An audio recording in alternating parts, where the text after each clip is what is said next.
Matemātikā kopa ir elementu kopums, ko nosaka noteikti kritēriji, un katrs elements pieder vai nepieder šai kopai.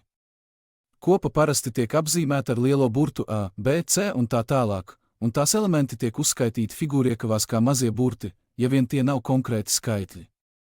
Piemēram, ja mums ir kopa A, kura sastāv no elementiem A, B un C, tās apzīmējums būs kopa A ar elementiem A, B un C.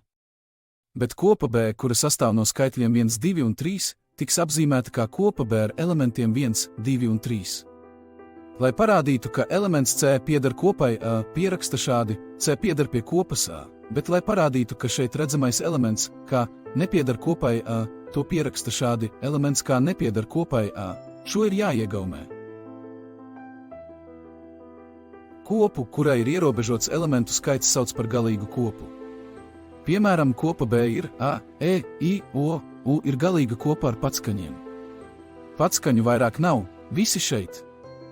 Vai, piemēram, nevienādības 2x mazāks par 4, atrisinājuma kopa ir ierobežota, tātad galīga. Kopu ar neierobežotu elementu skaitu sauc par bezgalīgu kopu.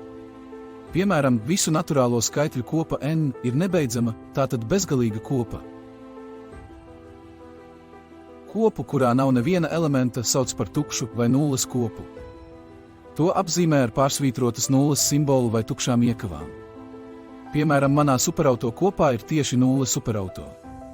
To varētu salīdzināt ar vienādību x vienāds ar nulli, bet vienādojums nosaka, ka x vienāds ar nulli, tātad x kopa ir skaitlis 0.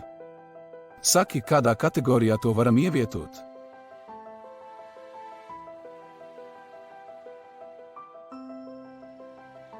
Kopu, kuras visi elementi pieder kādai citai kopai, sauc par apakškopu.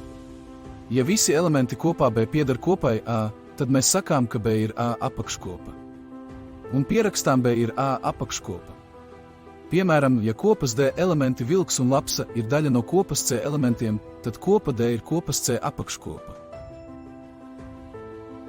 Par divu kopu A un B šķēlumu sauc tādu kopu, kura satur tikai tos elementus, kas pieder gan kopai A, gan kopai B.